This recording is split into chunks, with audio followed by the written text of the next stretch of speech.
Welcome to the Practical Growth Podcast. I'm your host, E.B. Johnson, top writer on Medium.com, published author, and master practitioner of neuro-linguistic programming. You've landed on the podcast that takes you on a journey into the heart of relationships and self-discovery. This is a must listen for those who are ready to overcome their toxic relationships and their toxic patterns. You can expect real talk, practical guidance, and raw and relatable guests that you'll be talking about for weeks. Let's get into it. Hello again, my lovelies. It is me, EB, your podcast host, your favorite Medium.com writer, and your favorite Narc Talk coach. And we are back with another great episode of the Practical Growth Podcast. That's right, I'm not leaving you in the lurch this week. We are here, we are showing up, we are doing it. And this topic, you're gonna love it. You're gonna love it. We're doing narcissistic collapse this week. Narcissistic collapse. If you are someone who has been attached to a narcissist for a long time, whether you're in a relationship or you're being parented by one, then you have seen this happen. You have seen narcissistic collapse. And today we're going to describe what it really is, how it affects everyone around the narcissist, and what we can do to protect ourselves from narcissistic. Before we jump in, though, I just want to give you your weekly coaching update. As you know, that's me pretty much booked out until January. January is when my next big 8-week program is going to kick off. Now, I do only have a couple of spots left in that January, February program. So if you're really keen to start 2023 off on the right foot, if you want to build your confidence, have clarity, have the strength to set boundaries and protect yourself from narcissistic abuse, then this is your time. You need to apply now. Now, I only work with 6 people at a time, okay? So this is a very limited opportunity. I do that to make sure everyone gets my full attention, make sure that they get the help that they need so that they can actually make the radical changes for themselves and their behavior that they desire to make. So if you want to apply for this program, you need to head to therealebjohnson.com/working with me, and you'll find all the details there. You can apply, you can send me a message, ask us questions, whatever you need to do. But if you are serious about making next year better than this one, about being more confident, about having emotional regulation skills, about having just skills to regulate your nervous system, then this is a program that you want to get involved with. So head over to therealebjohnson.com and you can find my application right there. All right, let's get into it. What is narcissistic collapse? What the heck am I talking about? Like, that just sounds like something completely random. It's not. It is not. Narcissistic collapse is actually what happens when a narcissist is exposed or humiliated in some way. So maybe they get outed at work as being, a fraud or being an abuser or being manipulative, or someone in the family who's kind of like outside of the immediate family group sees them for who they are and starts standing up to them, calling them out for who they are, or they get arrested. It's exposure, right? It's the narcissist being seen for who they really are. Because when it comes down to it, all narcissistic behavior comes from an inherently insecure and unstable place, okay? Narcissists do not have a stable sense of self, okay? That's why they completely validate themselves based on the opinions of other people, and they are insecure. They have to mask themselves with grandiosity and superiority because fundamentally they believe inherently that they are the weakest, lowest person in the room. So they are always striving to tear others down to make themselves appear better, okay? They're always trying to mask this brokenness and this core hole of insecurity that's inside of them. So when this gets exposed, when someone is able to peek behind the curtain and see that insecurity and see, oh, wow, you're just a big scared child, what happens is narcissistic collapse. Okay, this is narcissistic collapse. It is failure of the highest degree. Narcissistic defenses go completely out of the window, okay? They can't project on you anymore. They can't blame shift. They can't gaslight. They are just exposed. They are butt naked for all the world to see.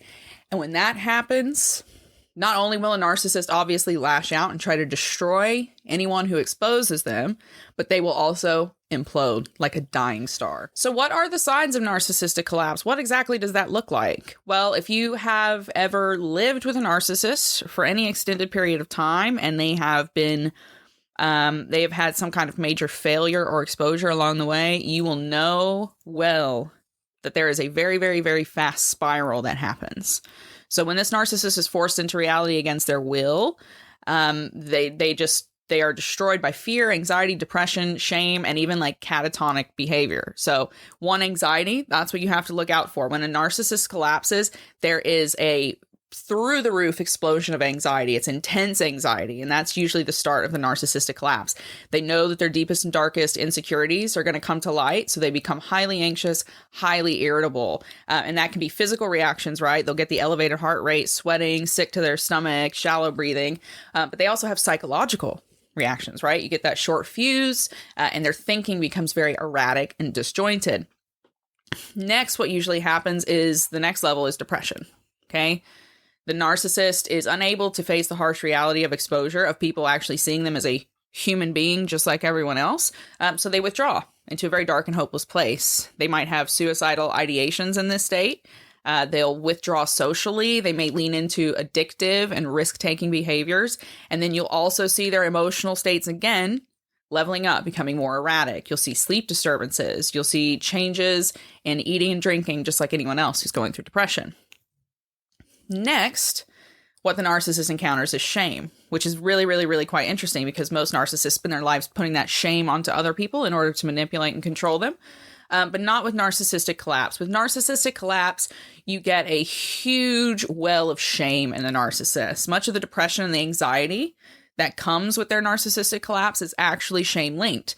So if this narcissist has a history of childhood trauma, they'll have even more shame behaviors. And then they might trigger even more memories that lead into disturbances in their kind of adult life and their adult personality. So that you'll see this huge explosion of them. Once they've hit that anxiety and depression, you'll see that next level. It's this huge, heavy explosion of shame, this deep, deep shame that they will link to all their other decisions and beliefs. Fear is what usually comes into the picture next, okay? An extreme, extreme fear. That's a major part of the narcissistic collapse spiral. Narcissists fear being exposed for their bad behavior, their bad decisions, and their insecurities more than anything else in the world, okay? The masks that the narcissist wears is how they get their supply. And it's how they get power, and it's how they maintain literally every aspect of their personal lives. So when that mask is removed and the world sees who they really are, someone with NPD loses all control. They lose all the ways that they kind of manage the people around them. They lose their mask. And so basically they're shoved into a corner, and then you'll see a narcissist react like a cornered animal. And finally, with a lot of narcissists who are actually going through narcissistic collapse, there is like a level of catatonia, okay? Catatonic states. And if you've seen someone in a catatonic state, it can be really, really, really, really, really scary, really, really shocking, okay? A narcissist who's kind of hit this bottom level of depression, they'll become almost lifeless. They can become almost abnormally still, slow moving. They move into almost catatonic states. They will just completely shut down. You might see them dissociate, crawl into bed, and refuse to leave for days and days and days at a time. They just like lounge around in the darkness and woe is me and everything is hopeless and just complete give up on life and love and hope and like anything that they once had. They just completely shut down because why? They have no more mask. The identity is destroyed. They don't know who they are. Their sense of self has been destabilized even more. It's spiraling through chaos. They are drowning in shame and depression and hopelessness. The narcissist at this point in the collapse is just basically untethered. So is there anything that we can do to help the narcissist? Like, what do we do to save them? Nothing. You do nothing to save them. They save themselves. This is a very hard reality that people don't like because we've created this narrative that if you love someone, you will do everything you can to absolutely rescue them, even if you're destroying yourself in the process. It's like noble sacrifice, but it's ridiculous. Each one of us has to save ourselves. Each one of us has to become the people that takes the action, that makes us feel good, that makes us happy, that keeps us safe, that protects our well-being. And the same goes for the narcissist.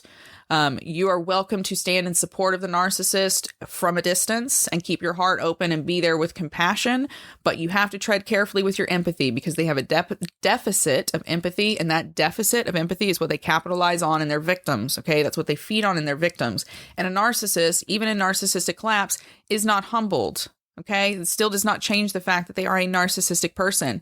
And if you lean in too hard, you risk getting trapped again because of your empathy. So you watch from a distance and you can encourage them if you want to save themselves, but ultimately there's nothing you can do to save a narcissist from narcissistic collapse. They will save themselves, learn a lesson, and get better, or they won't. So what does that mean for you then? Well, it means that if you are attached to someone who is going through narcissistic collapse, the only thing that you can do is focus on protecting yourself and your well-being. Maintaining your boundaries, holding your standards high, and making sure you're not dragged down into the mess with them. Because make no mistake, a narcissist, again, is still a narcissist. They will drag others down into the spiral with them. Narcissists require others to soothe their emotions. The reason they fall into depression and catatonia and explosions and everything else is because they do not know how to manage or regulate their emotions. They do not know how to soothe themselves. They require the validation and soothing of other people outside of themselves. So if they are spiraling, they will expect everyone around them to spiral too, and they will make everyone else carry the burden of their heavy, negative emotional states. So if someone you're attached to is going through narcissistic collapse, the best and only thing that you can do for yourself is to protect yourself from the grand implosion. Well, what does that look like then? What does it look like to protect ourselves from a narcissist spiral?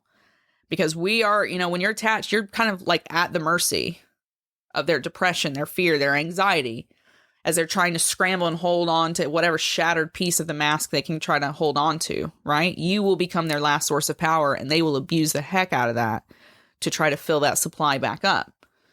So how do you stop getting pulled into the spiral? First of all, you've got to maintain your emotional distance. That's the biggest part. Before we get into any other steps, maintain your emotional distance.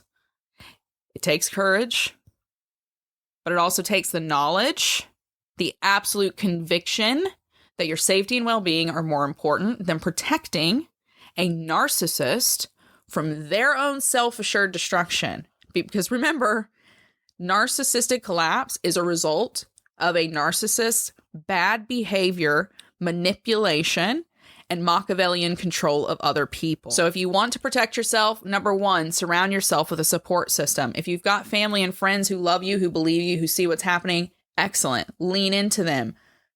Get them to help you make a plan, okay? Tell them what's going on. Ask them questions. Ask for their advice. Let them fill you up with love and encouragement and build you back up so that you have the courage to stand strong and stand away from the narcissist who's in a spiral. If you don't have close family and friends, find them. Build a chosen family. Find professionals online. Find support groups online. Connect to people. Make sure people know that you're alive. Ask them questions. Get their advice. Get their perspectives. Read articles. Read books. Watch TikToks. There's literally no end to the ways that you can build a support network for yourself so that you can get advice, so that you can get encouragement. That's the first step in keeping yourself safe during narcissistic spiral. Number two, you need to focus on building your own emotional intelligence and emotional regulation. You cannot afford to be dragged into their reactions. You cannot afford to be goaded by them to become their plaything during this time. So you need to focus on your emotional intelligence. Who do you want to be in this moment? How do you want to react? How are they making you feel? Why are they making you feel that way? Should they be making you feel that way? What can you do to not feel that way? This is all a part of your emotional intelligence. At the same time, observe them. Okay, emotional intelligence is not just for yourself, it's for others. Once you understand your emotional experiences, you can then look to others and look for the patterns in their emotional experiences and try to understand where they're coming from, what they're going through. So watch the narcissist. Watch how they continue to try to manipulate or even how they try to help themselves. Pay close attention to the patterns. Number three, create safe spaces for yourself. Create safe spaces for yourself. This is not even just a matter of people. It's about literally a matter of four walls and a roof that you can go into if you live with a narcissistic person who's in spiral. You have no idea what depths a narcissist who has been completely exposed will go to, and you don't know how that will put you at risk. So you need to be prepared that you have a plan B. You have somewhere to go. You've got safe spaces where you can go and discharge for a little bit, decompress, get out of the negativity and the explosions and the constant emotional bombardments and the sometimes, borderline manic activity. Create safe spaces for yourself inside and outside of your home. Last but not least, you've got to make sure, above and beyond anything else, that you separate yourself from the narcissist image. And this doesn't even mean publicly, right? It's not about doing a public stand so that your reputation's not rubbed off by them. If you want to do that, you can do that. That's not what I'm talking about. That's outside of this. That's a different topic. This is on a personal level. You need to understand that their destruction is their destruction. It is not your destruction. It's not your responsibility. It is not your mess to clean up. What happens to them is on them. They've made the choices in their life. They've done the actions. They've had the beliefs. That's the result of the life that they have created for themselves. The only thing you can truly have power over is your own life. And you've got to make sure you do not allow yourself to be sucked in through pity for them and allow yourself to associate your personal worth, your personal value, your sense of self to who they are in this moment of collapse, because they will try to bring you into it. They will try to drag you down. It's up for you to hold the line and to remember, I am not this other person. I am not their mistakes. Who they have chosen to be and what they have chosen to do does not reflect on me. And that's essentially it. That's essentially it. If you're going through something with a narcissist who is in a collapse spiral, you need to separate yourself emotionally and physically from what's happening to the best of your ability. You need to surround yourself with people you can trust somehow, some way. You can offer them support, but you need to remember that you are not the narcissist life raft. There's no rescuing someone from a mess that they've made for themselves. You can't protect them from their choices anymore, especially not once the masks are off. Can't protect them from the life, the mess they've created, or the flaws in their own thinking, their short-sightedness. The only life you can manage is your own, so that's what you have to focus on. What you can control, what can still make your life happy and worth living. Their collapse is not your responsibility, no matter how much you may love it. And that is it for today's episode. Fun times. Fun times. What do you think? Did you get something out of that? Have you seen this collapse spiral in narcissists in your life? Have you seen a narcissist exposed in this way? It's a harrowing ride. But thank you so much for listening. I hope you did get something out of that. I hope this has improved your day, improved your outlook, or helped you see something in your life that you can now improve. If you love this episode, then you should think about leaving a quick little 5-star review on Apple Podcasts. I will give you a free ebook. All you've got to do is wait until that review goes live. Take a quick screenshot of it and send it to me on Instagram or by email, admin@therealebjohnson.com. And that's it. I'll send you a free ebook. It is really that dead easy. So if you loved it, head on over to Apple Podcasts, leave a quick 5-star review. For everyone else, I will see you this week. Lots of new articles on medium.com. Lots of new videos on TikTok. So you can find me there for your daily updates and advice on narcissistic abuse, narcissistic recovery, and trauma coaching. Until next week, guys. Keep your heads up. Keep your eyes on the stars. Bye-bye.